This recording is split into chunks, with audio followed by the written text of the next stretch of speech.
La Terre est un monde façonné par des super-espèces, comme on n'en a jamais vu auparavant.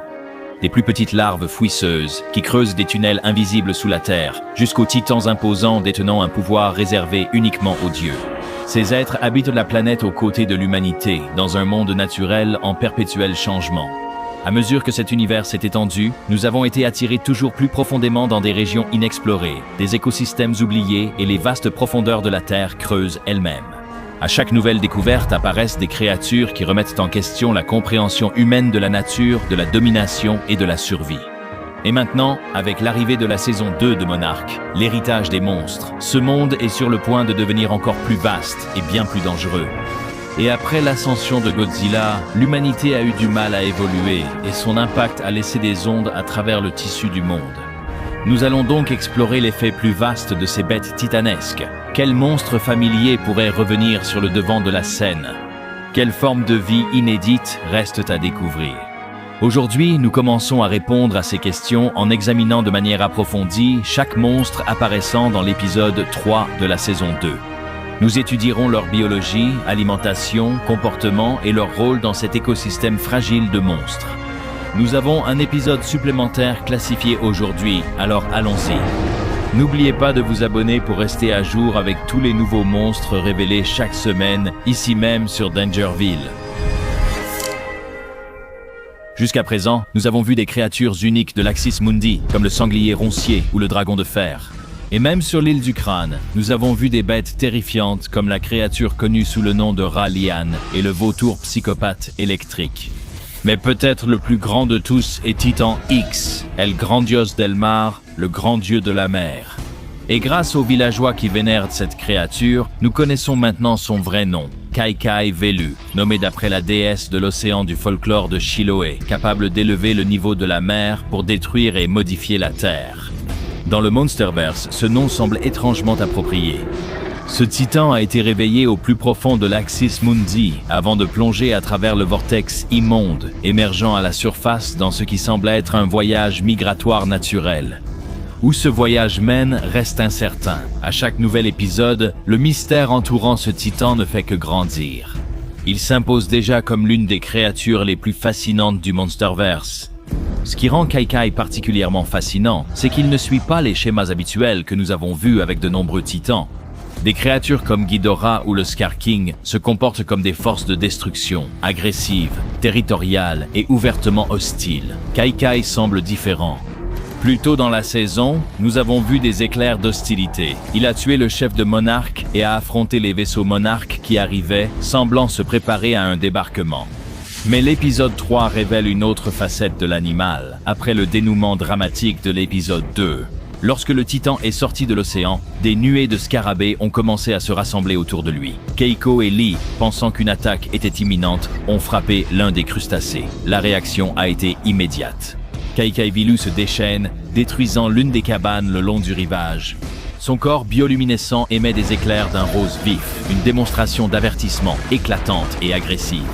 Pendant un instant, on dirait que le titan se prépare à riposter. Mais ensuite, les scarabées arrivent. La lueur rose s'estompe, laissant place à un bleu océanique profond. Et ce qui suit est quelque chose que l'on observe rarement chez les titans à l'état sauvage. Un aperçu de quelque chose d'assez doux. La créature laisse les scarabées grimper et s'accrocher à sa peau comme s'il cherchait une protection. Qu'il s'agisse réellement de sa progéniture ou d'une forme de suiveur symbiotique, cela reste incertain, mais le lien est indéniable. L'agressivité précédente du titan disparaît complètement, remplacée par un calme, une concentration presque protectrice. Une fois que l'essaim s'est rassemblé en sécurité autour de lui, Kai-Kai reprend son voyage, glissant silencieusement de nouveau dans la mer. Cela place Titan X comme un titan particulièrement empathique. Pour la première fois, nous avons vu un titan se comporter moins comme une force destructrice et plus comme un animal vivant protégeant quelque chose dont il a la charge. Et cela complique les choses pour la suite. Car à terme, Monarch s'attend à ce que ce titan entre en collision avec deux des créatures les plus puissantes de la Terre, Kong et Godzilla. Si cette confrontation a lieu, la question devient inévitable. Kai-Kai Velu est-il destiné à mourir dans un combat qu'il n'a jamais voulu? Ou les alphas reconnaîtront-ils quelque chose de différent chez ce titan? Pour l'instant, la réponse reste incertaine. Plus tard dans l'épisode, nous voyons Monarch lancer une alerte d'urgence concernant la présence de Kai-Kai. La réaction est immédiate. Un bar plein de civils se vide soudainement alors que les gens se précipitent chez eux.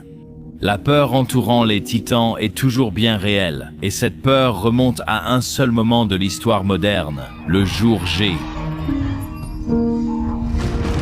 La réaction violente de l'humanité face à l'apparition des Titans est une réponse naturelle aux événements de 2014. Dans cet épisode, nous voyons Kate lutter encore avec la culpabilité et la haine de soi. Des visions de Godzilla lui traversent l'esprit. Et l'idée de perdre les enfants et d'échouer à nouveau la pousse presque à mettre fin à ses jours. Et comme on le voit dans l'épisode, elle n'est pas la seule. Des centaines sont mortes sur ce pont et beaucoup d'autres ressentent sûrement la même douleur. Le retour de Godzilla déclenchera sûrement une réaction en chaîne menant au prochain film.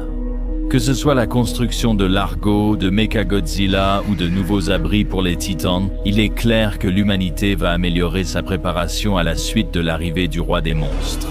En pénétrant dans l'installation restreinte d'Apex, nous découvrons quelque chose de particulièrement intéressant dans leur dossier. Des informations concernant plusieurs personnes d'intérêt et un certain Titan Alpha ayant un lien unique avec Godzilla.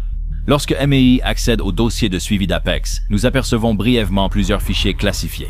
Castle Bravo, James Conrad, le capitaine qui a mené la première expédition sur Skull Island, l'avant-poste 32, le lieu de repos glacé de Ghidorah, et enfin Titanus Mosura. Selon le dossier, Mothra a été aperçu à New York le 16 avril 2001.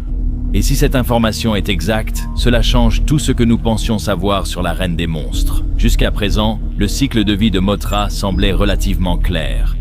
Un individu repose dans un cocon dans les jungles de la province du Yunnan, en Chine. Un autre demeure en sommeil quelque part dans la terre creuse, attendant l'arrivée de Jia. Alors, que ferait Mothra à New York? Et comment un titan de cette taille pourrait-il traverser l'une des plus grandes villes du monde sans être vu? L'épisode 3 semble effectivement suggérer la possibilité qu'une autre Mothra soit quelque part dehors. Nous savons qu'il existe d'autres œufs dans le monde, donc peut-être verrons-nous Mothra dans une future série Monarch, ou peut-être même dans Supernova. Mais pourquoi New York et pourquoi 2001? Cela crée ce sentiment persistant que quelque chose d'ancien a peut-être traversé l'arrière-plan de sa propre histoire sans être remarqué. Mais quand refera-t-elle surface? Cela reste à découvrir, mais c'est sans aucun doute l'un des développements les plus intéressants de cet épisode.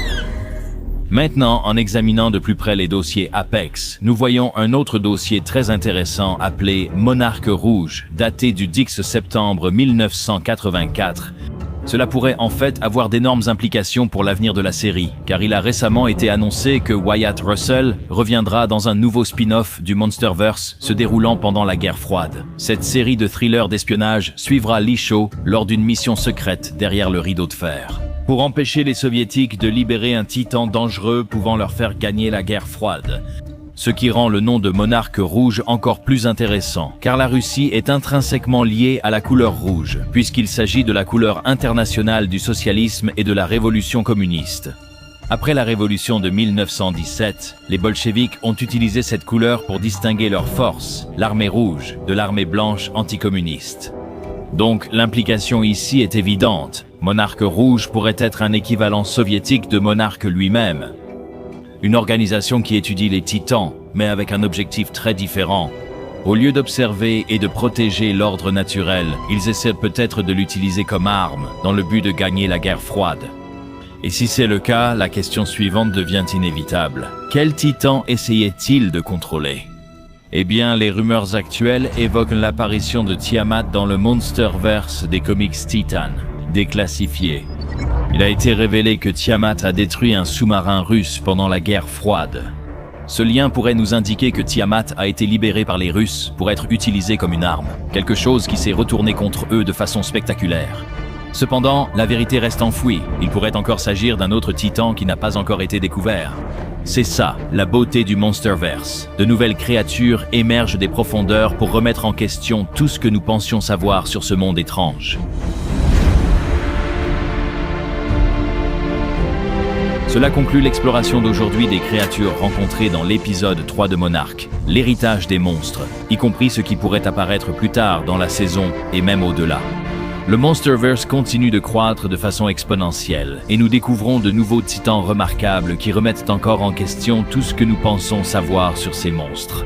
Chaque organisme joue un rôle dans le maintien de l'équilibre au sein de l'écosystème du Monsterverse. Mais à mesure que nous découvrons encore plus de secrets cachés et de vérités enfouies, comme Red Monarch ou peut-être même une dissimulation concernant Mothra, il est clair que le monde est sur le point de changer. Cela ne fait qu'effleurer ce que Monarch, l'héritage des monstres, offre aux fans. Plus de portails, d'écosystèmes et bien plus. Les monstres arrivent alors que la saison 2 commence. Et nous analyserons chacun d'entre eux, épisode par épisode.